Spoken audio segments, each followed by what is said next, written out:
Well, first, thank you to the LMS for inviting me to give this lecture. It's a great opportunity. I'm going to enjoy myself. I hope you have some fun as well. So I'm talking about epidemics and viruses. Oh, this is the Centre for Mathematical Sciences in Cambridge. It is always this sunny and beautiful. Mathematical biology. It's a relatively young field. It's a new. By new, I mean like a century old or so. There are very many interesting scientific problems that we work on. And what I want to communicate to you today is it's not just one area of maths we use. It's not just differential equations, population dynamics. It's not just Fibonacci. We actually will draw from any bit of mathematics we can get our hands on. I'm going to show you three different areas today.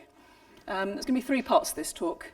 We're going to move through the scale from very small to very large. We're going to start by thinking about a single virus particle, how that's assembled. Then we'll think about classic epidemic theory, and we'll have a go at running our own epidemic. And then we'll move on to pandemics. You should all have a piece of yellow paper, so if you're sitting below the balcony, yeah? Keep them safe, don't lose them. Put them to one side for now, you will be needing those. I'm hoping you're going to interact a lot. I'm going to ask you questions. I'd like you to have a go at answering, shout out the answers. All right? Off we go. Let's have a look at the small scale then, single virus assembly. So this is influenza virus. It's tiny, it's small. Here's a cartoon. I'm going to show you a couple of different bad cartoons of the influenza virus. One like this, it's got surface proteins.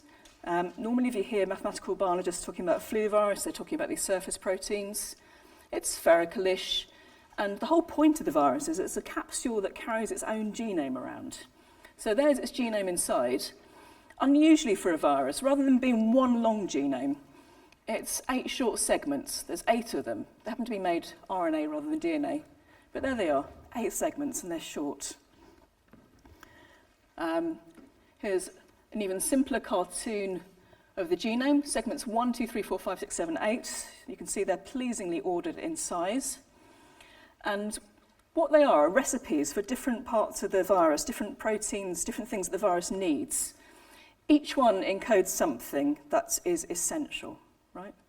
If the virus is missing one of these segments, it'll not work. It'll either fail or its progeny will fail. So every single one is needed. So here's a mathematician's view of a virus replicate. Are there any biologists or medics here? Right, just block your ears a moment. Virus replication cycle. Here's a virus particle, an even simpler representation. Here it is. Here's a cell. Just imagine it's a huge blob object. One of our cells, probably one of our cells in our respiratory tract. Here it goes. It goes into the cell. We're not worried about that magic. It goes in, and basically what it does is its genome comes out, and the whole point is it's going to hijack the cell's machinery to make more copies of itself. So off it goes, using the cell machinery, makes more copies of its genome. But it also makes these surface proteins out of these. It translates them back, gets some protein. It's going to make new virus out of it, and it's this bit we're interested in. Magically, it all assembles, and new virus goes off to go and find some more cells. All right? Okay, so here's the puzzle.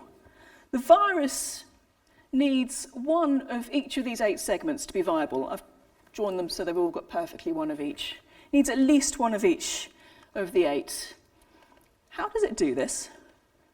This was pretty unknown until recently. So we've got lots of segments here, lots of segment 1s, lots of segment 2s, up to segment 8. We're going to assemble it and go off, right? How does this work? The virologist didn't know.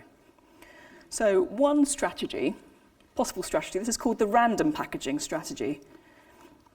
Virus particle just takes 8 segments at random, right?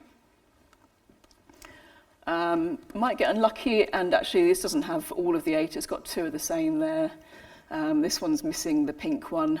This one got lucky, all 8, bingo, it's a working virus, no problem. So you then come at this as a mathematician. Random packaging, is this a good strategy or not? Instinct, good, bad? I can say no. So we could have speeded up virology quite a lot between us. Suppose there's a large pool of segments, and we're going to start putting this in the mathematical footing. Let's suppose there's roughly equal numbers of all of them, so it's not that there's one rare segment, there's loads of every segment equally. And what we're going to do is lift 8 segments at random, put them into a virus. Do we have a fully viable virus? Or rather, what's the probability we have one? So here's one way of going about it. You do it by counting arguments. You think about how many ways can I pick 8 segments, and how many ways do I do that, and they're all different. So how many different ways are there of picking a random 8? So I'm going to care which one's first, which one's second, and so forth. So how many ways do I get to pick of one segment? Oh, you're quiet. There's 8 different segments, so there are 8 ways. And, okay, so that, and then my second segment, how many different ways? Of getting anything. I don't mind what they are, so it's 8. And I keep doing that. So there's 8 times 8 times 8, blah, blah, blah, blah, blah. Different ways of picking any 8. How big is that? Does anyone know? Vast. 2 to the 24 is totally accurate. We're talking billions, 1,000? 2 to the 10 is about 1,000, right? So it's 8 to the 8 is about 16 million, right? So it's quite large. It's not ridiculously large. It's not MP3 large. And the crucial thing is they're all equally likely, because I've said all these segments are there equally. There's no rare segment. Okay, ways of picking exactly one of each. So first one, I can pick 8, but I've already got one of them now. So the second one, I can only choose from 7 different ones, right? Whole way down to 1. So that's the number of different ways I've got of picking different ones. Anyone know a nice way of writing this? Yes, 8 factorial. And you know how big that is. It's about 40,000, so quite big. So of these 16 million, there's only 40,000 of them that actually happen to pick out exactly one of each. So how likely is it that I get a random virus particle is actually a fully functional virus particle? How likely is that? Well, I divide one by the other, 8 factorial over 8 to the 8, and it's some number. It's always easier to think of probabilities the other way up, though, 1 in however many. So it's less than 1 in 400, right? So would a virus do this in practice? Would nature do this? No. So we really could have speeded up virology. So no, random packaging, it might be okay if you only got 2 segments, but with 8, forget it. Okay, so what else could a virus do? Okay, well, packaging 8 was a bad idea. Let's just assume they're still going to pick at random, but let's pick more than 8.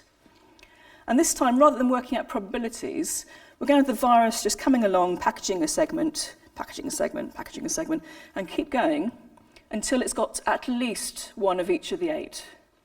The question is, how long on average does that take? How many segments does it need to package? All right? Instincts. Who thinks it's less than 20? Who thinks it's between 20 and 50? Who thinks it's more than 50? Who's hedging bets for now? Okay. So rather than doing the argument of thinking about probabilities, we're going to think about how many we need. So if I'm going to pick segments, if I pick a segment, how long until I've got my first one? 1. Oh great, I've got a segment, fantastic. And then I go and pick another segment. How long on average until I've got a second different segment? This is the trickiest question I'm going to ask you.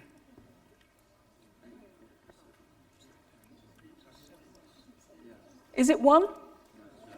Is it close to 1? Yeah, so most of the time you pick a segment and it's new, but sometimes it's not. Can we put a more accurate figure on this? Well, what's the probability if I take my second segment, it's a different one? 7/8, yeah, because I've got one already, so 7/8 it's different. I'm going to skip to the end of this problem. Pretend I've got 7 segments already, and I'm just picking segments trying to get that elusive last one, right? Most of the time I'm picking it, I'm not getting it. What's my chance of getting a new one now? 1 in 8. How long do I need to wait on average? How many picks do I need to do on average to get a new one? 8. 8 being 1 over 1 in 8, yeah? This is the tricky step. So I'm picking my second segment. It's got probability 7 over 8. So the expected number of picks I need to make to get a new segment is you've got an 8/7. Excellent. So first one, rather than writing it as 1, I'm writing it as 8/8 for obvious reasons. Second one we've worked out is 8/7, so a bit bigger than 1. Third one, 8/6, yep. And from then on, we get the pattern. This last one, notice this last one's taking a lot of time to wait for the very last one, 8 segments on average. This one's 4, but this is worse. And if we add those together, we get a bit over 20, all right? So it's not silly large, but it's not as efficient as packaging 8 only. So you're packaging, 2.5 times too many, which is not great. Another way of thinking about it is if I, rather than packaging until I've got the right number, I just package a set amount and stop and see whether I've got a full set of them. We worked it out for 8. I'll let you think about how you work this out, but if I pick a certain number of segments, I can work out the probability of having a full set. So for 8, we worked it out as 1 in 400, so it's tiny. Oh, it's less than 8. Probability of having a full set is 0, so we don't even plot those. And we worked out on average it's 21, 22, but the distribution looks like this. This is the probability of picking this many things, say 40, and having a full set close to 1. So if a virus wants to pretty much 99% of the time have a full set, you can see it's really got to be packaging a lot of segments. So do we think viruses do this? No. Humans do this, though. This is a useful general problem. We can pick other examples. My favourite example involves chocolate. I've done this experiment. It's a bit of a cheat, because Kinder Surprise have more than one set of toys. But imagine you're eating chocolate and there's a toy inside and you're trying to collect the whole set. Suppose there's 8 different toys and they're equally distributed, right? So I go back to my graph and just change the axis, number of Kinder eggs eaten. It's much more fun than viruses. And then I found another example. We collect stickers. Did anyone collect this set? Good, because you'd still be trying to collect them. There's 640 to collect. So how many stickers do I need to buy to get the first one? 1. How many for the second? 640 over 639. Yep. And I'm waiting for the last sticker. How many stickers on average do I need to buy for that last one? Second to last. And if we add those together? Okay, and then we do the same calculation, working out probability. Notice the axis, yeah? Thousands. Number of stickers bought, there's a lot of stickers there. Probability of having a full set. These stickers cost a few pence each, that's an expensive book. So if you learn one thing from this lecture, it's don't collect stickers. Or if you do, swap with friends. Okay, so what we can tell from really simple combinatorial mathematics is that we don't believe it's random packaging. It can't be random. So it must be something specific. Just in 2 slides, I'm going to show you a little snippet of the sort of research we do on this. You need some sort of signals. Viruses pretty much, well, flu virus packages one of each of the segments. We know this can't happen at random very often, so there must be some way of doing this. So there must be something which says, right, I have one segment 1, one segment 2, and so on, which means there's got to be something about each segment that labels it. So this one has a signal which says I'm segment 1, this one says I'm segment 2. And this is something coded into the RNA. And the question is, where is this? So we've been trying to use mathematical methods to try and identify where these are. And then the fun thing is we work with virologists, and then we can go and do experiments and check what we found. So I'm actually not going to tell you how this is done, but the interesting bits are, this axis here is, well, it's actually segment 1. So there's one end of the genome, there's the other. We've come up with a measure of using lots of genetic data together to try and find regions which look like they might have packaging signals. Low score means interesting, so high score is uninteresting, low score is interesting. So looking just at the black dots, there's some isolated ones in the middle that are low. On their own, they're not interesting. What you're looking for is a cluster together. That's a low scoring. The red line is a moving average, so I take 10 either side and do an average of those. So you can see regions which are low. Where would you go and tell your experimentalist colleagues to go and look for the packaging signal? if you thought where the green bar is, you are correct. And it turns out it's there. So using mathematics, we can come up with ways of looking in the right place for signals. And using mathematics, we know there ought to be signals. Okay. So let's move on to thinking about classic epidemic theory. So what sort of thing are we talking about? Well, everyone knows examples of epidemics and pandemics. Some of the classic ones are plague in the Middle Ages. This is a map of it spreading through time. These are sort of contours through time through Europe. The famous pandemic of flu in 1918. And does everyone here remember the SARS pandemic of 2003? Yeah, very, very frightening at the time. And these were weekly numbers of cases coming up with a curve like this. And the point of studying these things is we want to be able to control these things. We want to be able to stop these things. And if you want to control something like this, the first thing you want to do is understand exactly how it works, right? So here's a time series. This is influenza. This is SARS. Actually, this is Bombay plague epidemic. And rather than being number of cases, it's number of deaths. It's a bit gruesome. But you want to understand this and stop this. And you need more than mathematics to understand these, but mathematics can play an important role. And for about 100 years now, there's been models of infectious disease in mathematics. There's the SIR model. Who's heard of the SIR model before?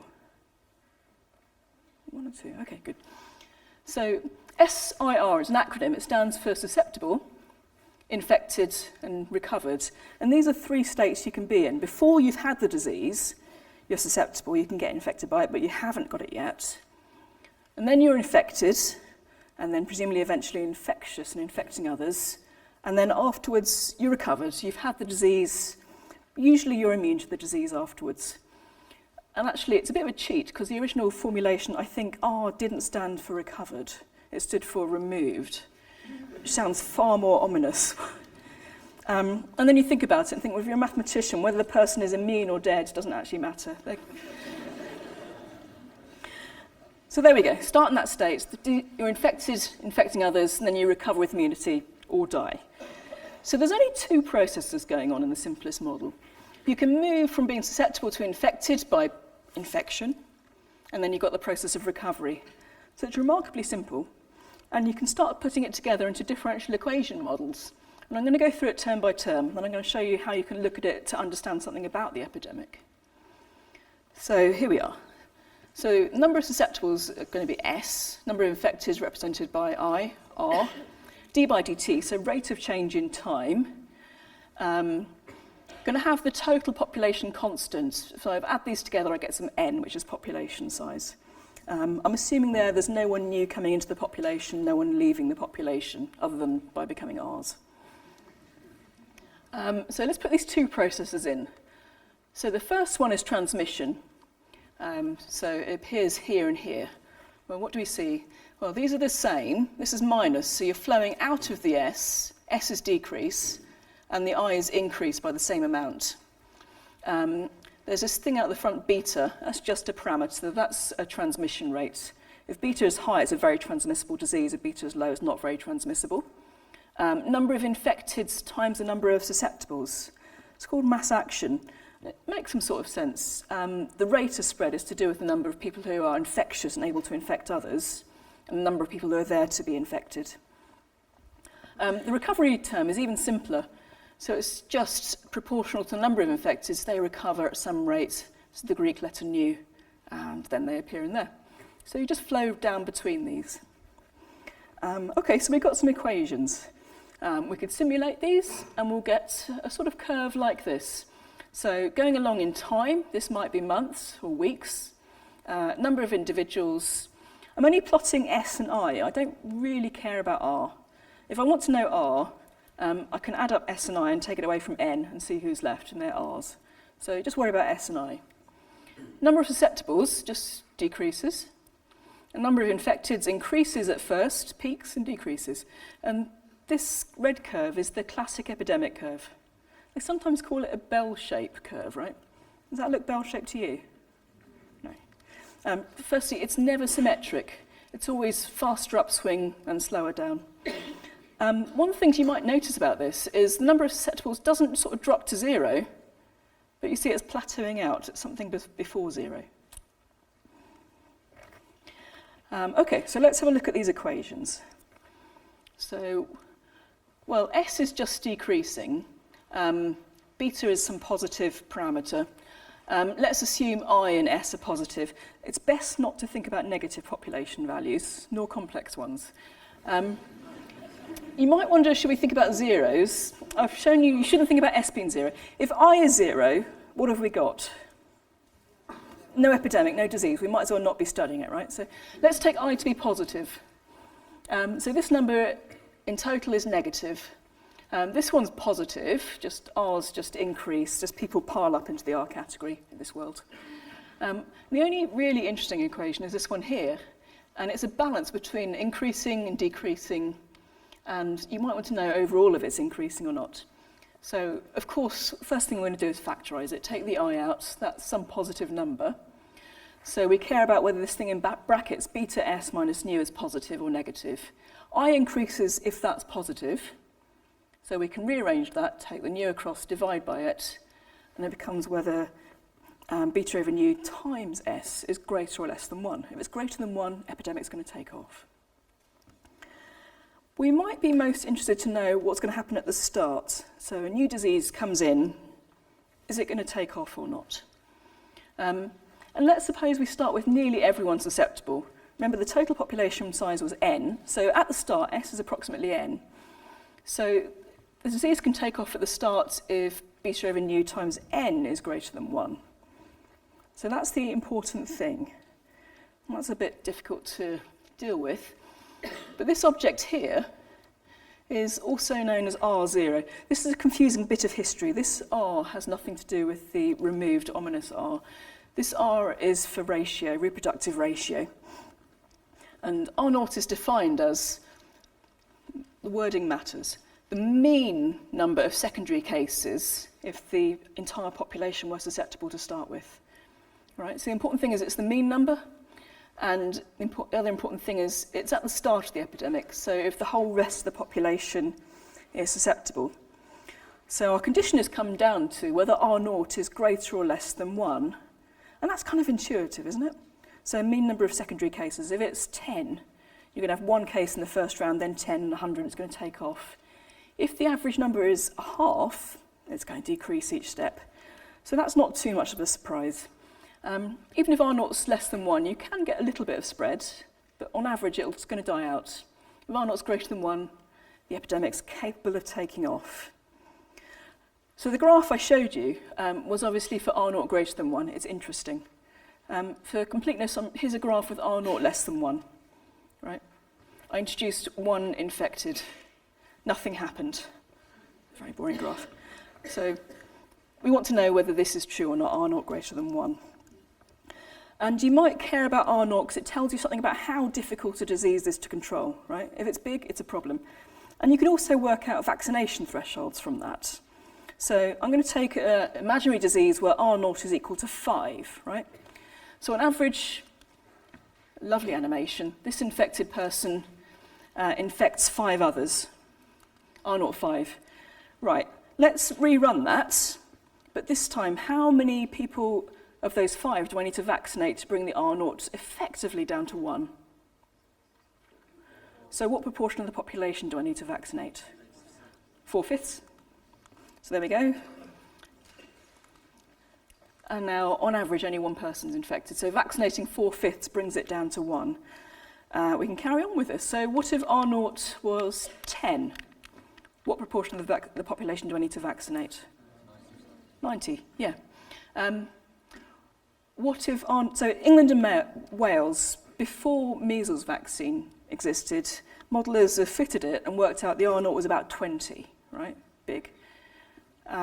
What proportion do you need to vaccinate with measles vaccine to stop epidemics of measles?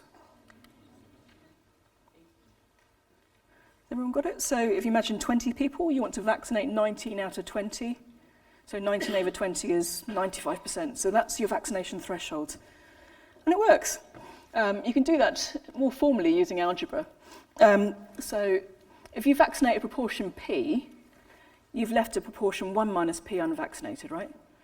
So your R0 has gone from being R0 to being 1 minus p times R0. And you want to make this thing less than 1. So you can do the algebra, rearrange it to get p being, has to be greater than 1 minus 1 over R0. And that's what we had. So if you put R0 as 10, it's 1 minus the 10th, it's 9 out of 10. This leads to the idea of critical vaccination thresholds. And if we plot that, so this is R0 on the horizontal axis, and critical proportion to vaccinate. And as R0 gets bigger, you see the critical vaccination threshold is getting closer and closer to 1. Of course, all of this is assuming you've got a perfect vaccine, right? If your vaccine's imperfect, you might not be able to achieve this effective coverage. If R0 is less than 1, there appears to be no vaccine threshold. Why is that? Yeah. There's no epidemic anyway, so you don't need to vaccinate. So I suppose in some mathematical sense it's negative, but it's a non-issue. Okay. Brief interlude to talk about some of the schools outreach work we've done. So a few years ago, together with colleagues, we did this project sort of talking to schools about epidemics and the mathematics of it. And we had this genius idea. This is via Motivate, which is part of the Millennium Maths Project. And we got it funded by the Wellcome Trust and also supported by the Royal Society.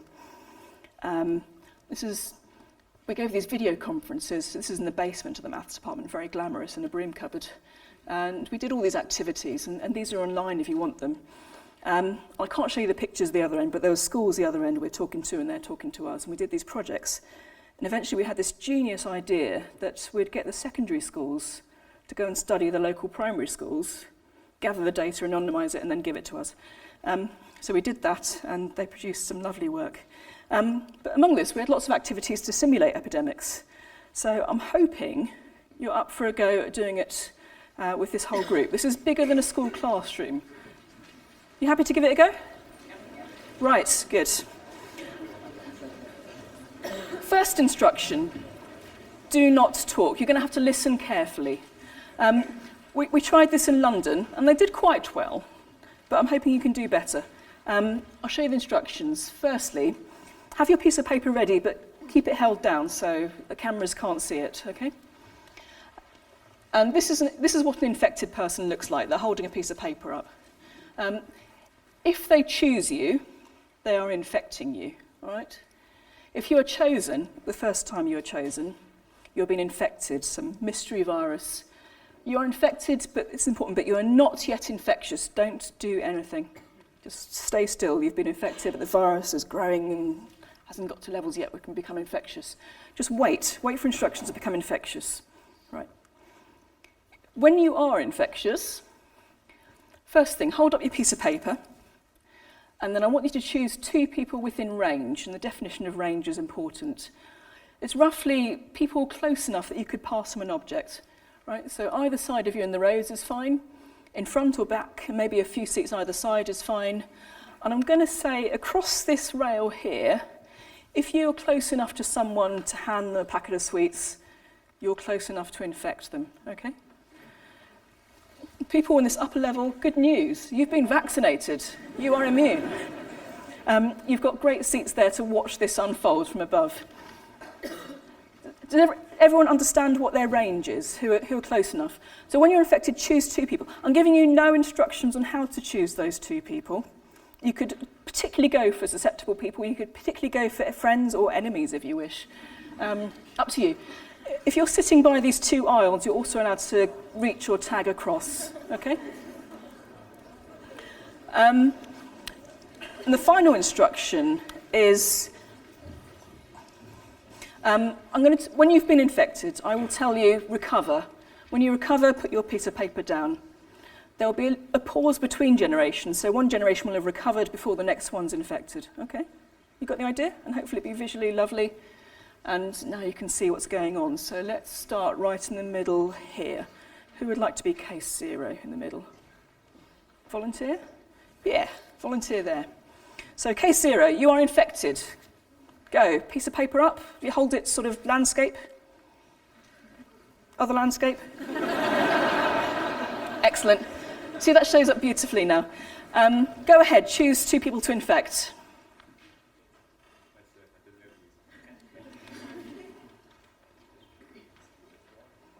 All right, so don't do anything yet if you've been chosen, remember? Excellent. Now, generation 0, you recover. Generation 1, you are now infectious. Paper up, choose 2 people. Generation 1, you recover. Generation 2, infectious. Generation 2, do some infecting. Generation 2, recover. 3, infectious. Ah. Generation 3, do some infecting.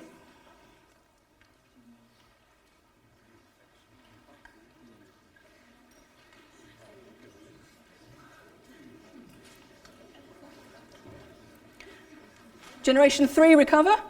Generation 4, infectious. Ooh, interesting patterns. Generation 4, infect.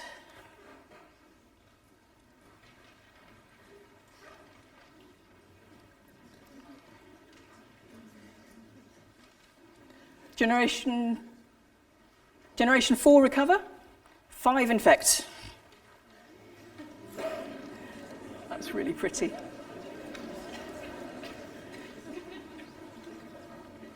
Oh, it's made it across the handrail. 5, recover. All down. 6, off you go.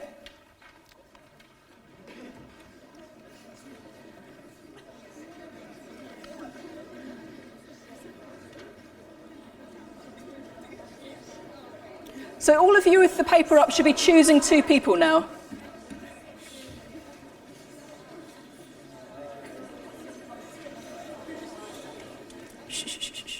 Okay, 6 down. Generation 7, your paper up. Ooh. Generation 7, each choose 2 people. There's been an aisle jump. Another one. Generation 7, paper down. Generation 8. Great. And Generation 8, choose 2 people.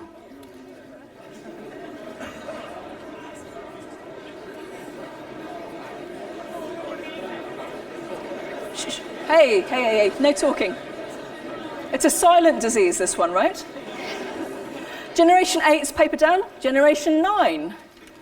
Ooh, how many generations are we going to get to? Generation 9, each choose 2 people within range.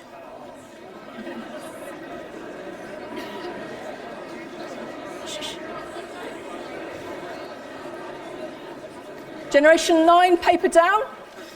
Generation 10, paper up silently. Good. Generation 10, each choose 2 people silently.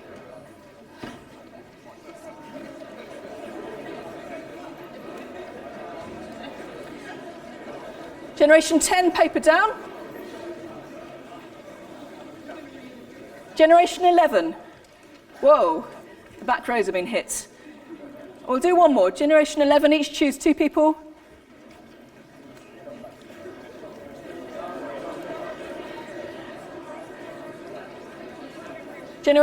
Generation 11, paper down. Generation 12, paper up.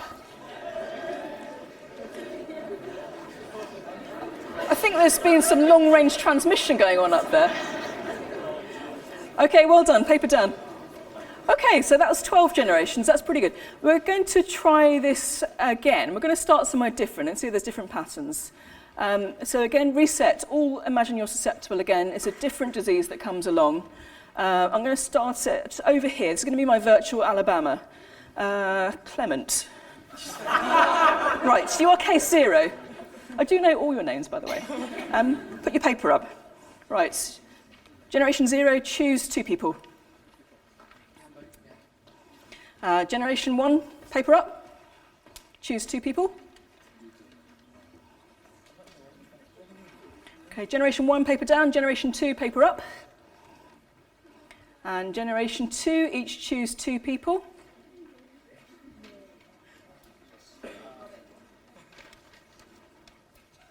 Two, paper down. 3, paper up. Generation 3, each choose 2 people.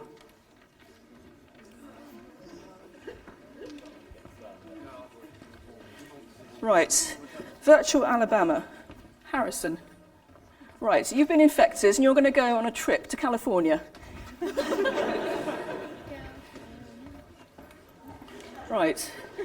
California is here. Have a seat. This is generation 3, and you're infected. So generation 3, each choose 2 people. Generation 4, paper up. Great. Now just watch, especially from above, how different this is. Generation 4, each choose 2.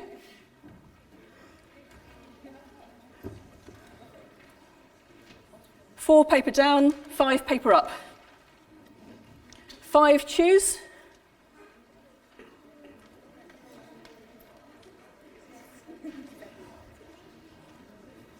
5, paper down. 6, paper up. 6, choose.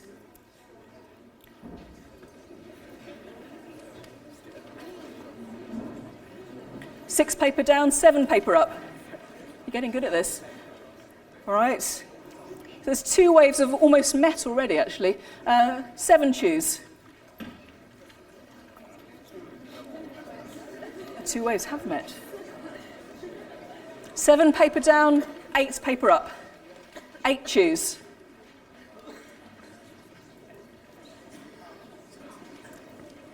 See, we've had fade out down here in Alabama. 8, paper down. 9, paper up. Okay, going nicely up the west coast here. 8, choose.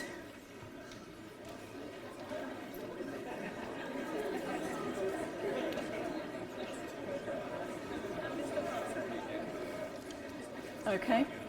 8, paper down. 9, paper up. Okay, the Dakotas are in trouble. 9, choose.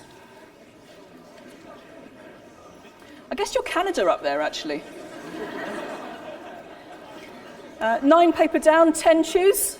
Of course, Canada doesn't get diseases, right? So 10, choosing.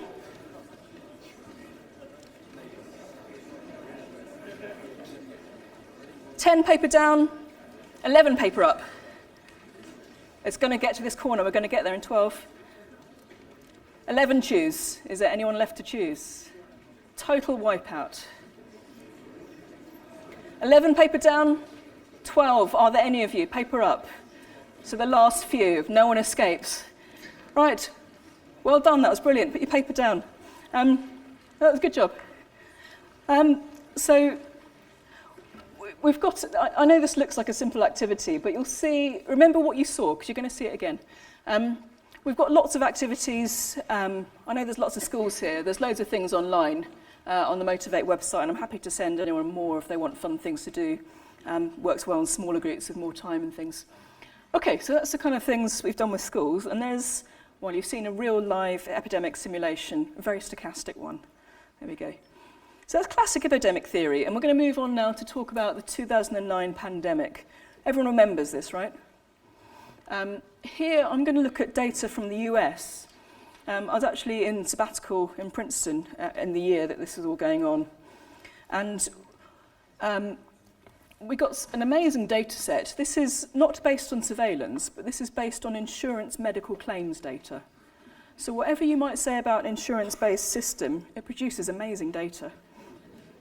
It's slightly cheeky because it's not confirmed, lab-confirmed flu cases. ILI stands for influenza-like illness, right? So remember, in here are things that might not be flu, but they're things that people have gone to their doctor with something like flu. And what we're looking at here is 2008 January, 2009 January. So the right-hand half is the year 2009. Different colours, don't worry about it. They're split by age group, but we don't worry about that here. And what you see first is the big wave of normal winter seasonal flu, yeah? And then the next wave you see is the 08-09 seasonal flu. It wasn't too much of a year, it's a bit of a non-year actually. And something, if you remember, the news was breaking around here, and then we've got a spring wave and a fall wave, but there's this spike here. What's that? It was pandemic, so most people should have been susceptible to it. It was a bit more subtle than that, because some people had immunity from 1918.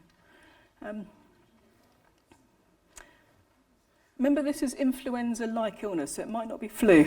Was everyone scared that they had it? Exactly right. So everyone went to their doctors because Now I'm going to do the voice. Nothing spreads like fear. Anyone seen the Contagion movie? Yeah.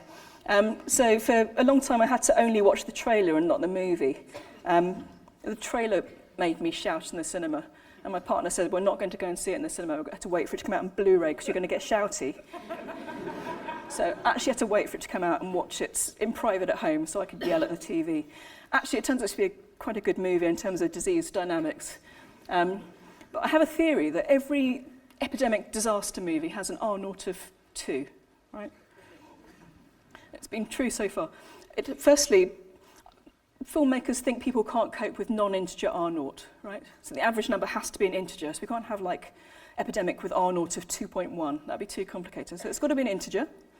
And they like to follow the first few cases, like someone flies to somewhere and then meets so-and-so who happens to pass so-and-so, and they like to follow the first few generations. If R0's 3, you get to 27 people too quickly. You're not going to follow 27 individual characters. So R0 has to be 2. There you go. Any movie, I've blown it for you. So, it's true. This here, informally among the modelers, we call the panic wave. The news hit Mexican swine flu. And it's like, I've got a bit of a cold, I'm going to go to my doctor. So suddenly there's a whole lot more doctor visits, and I don't believe this was flu. This, later on, I think is flu in the US. I'm going to show you this as a movie now. This is the US, these are different states, and the area of the circle is proportional to the population size there, right? So Florida, New York up here, Chicago up here, all right? That's, I've gone blank. That's Atlanta, Georgia, big population. California over here. And what we're going to see is the colour's going to change. So green means there's basically not much flu, or just within baseline. And darker colours, going up to red, is going to be a lot of flu cases. There's going to be a bar that moves a long time, and I'm going to start off. This is the seasonal, the not very exciting seasonal wave. This blip here is the panic wave kicking up. This is spring wave. What you're going to see is the spring wave is confined to only some parts of the US. And then the fall wave, which is the one that we've studied a lot. Is anyone from the US? Right, you're going to have some fun looking at which bits of the US like best to panic. Here we go. Seasonal. It's spatial, it's a bit patchy. Springtime, panic comes now. Spring wave. It's more or less just in the northeast there, New York. School holidays, all comes down.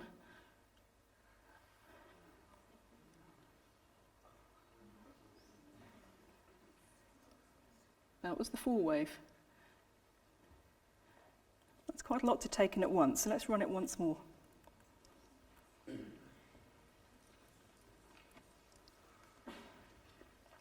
Seasonal.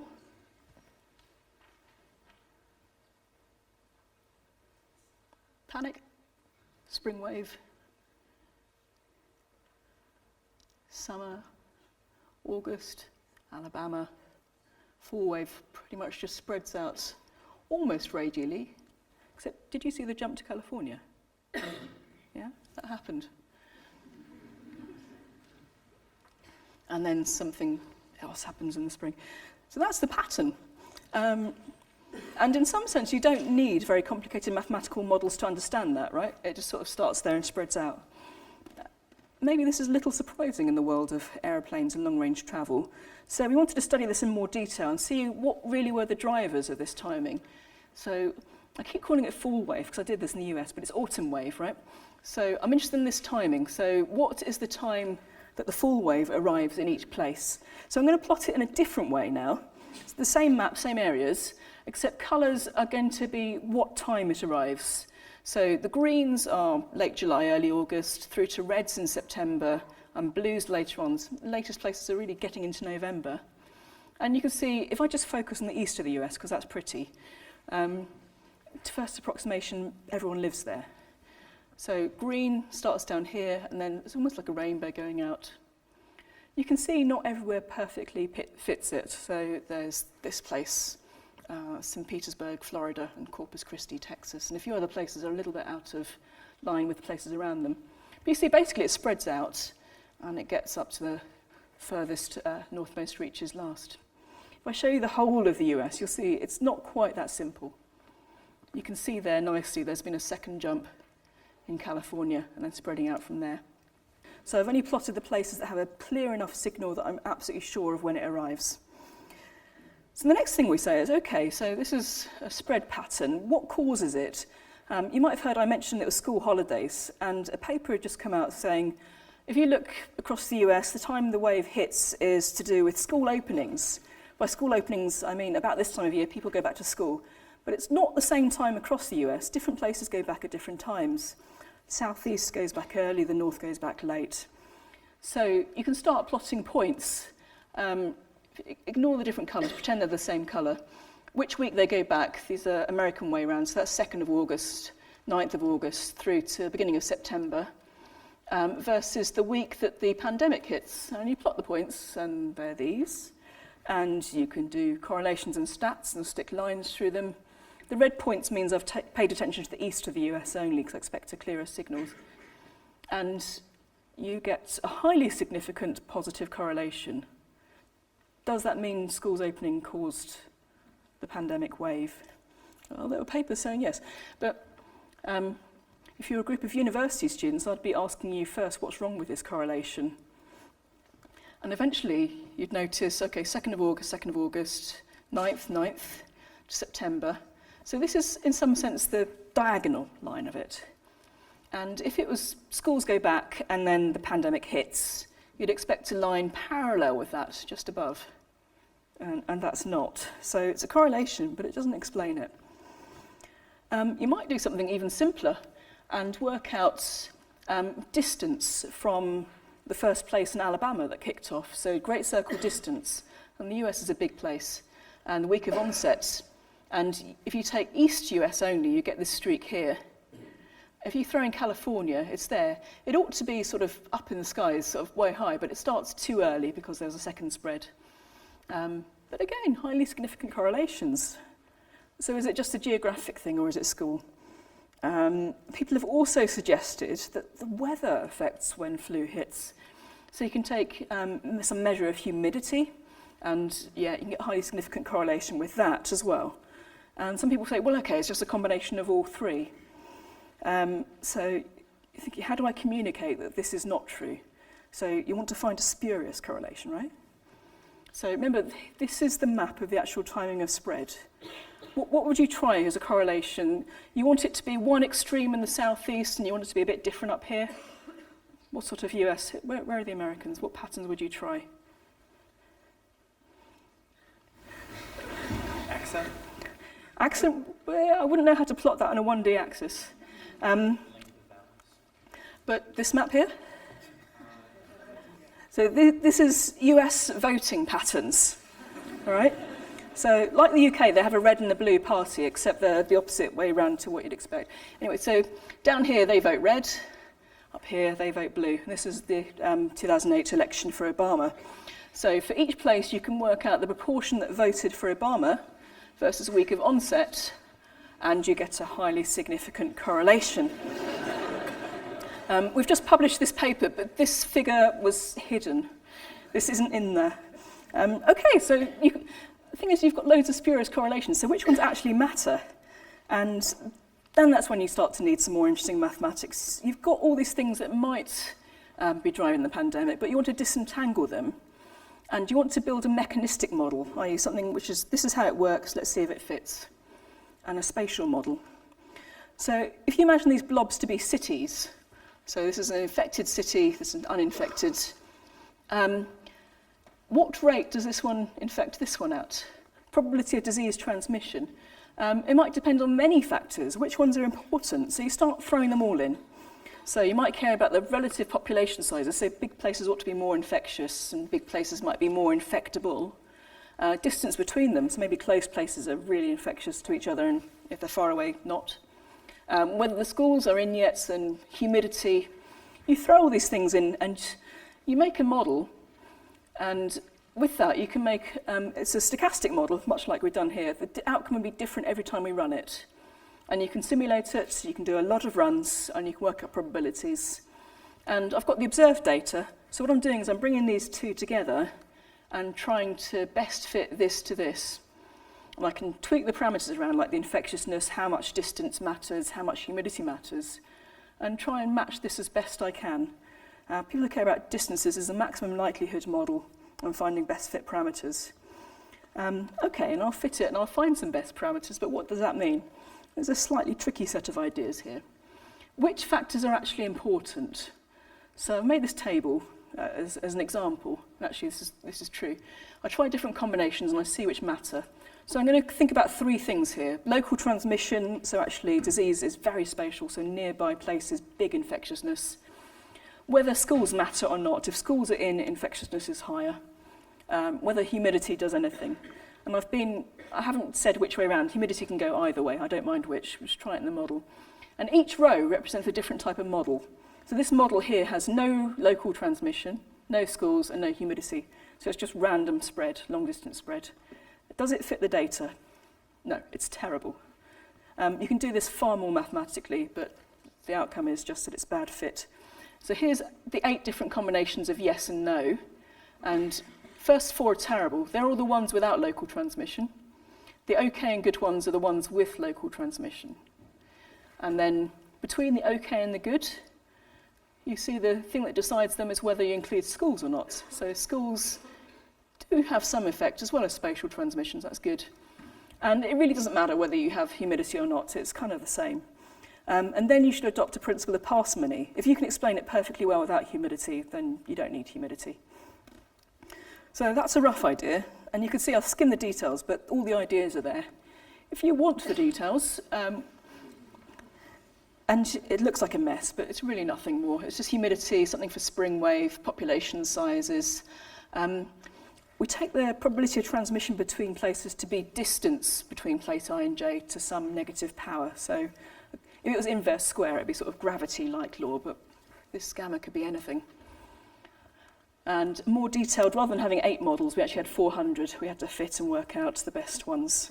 And we've got a way of saying which ones are good.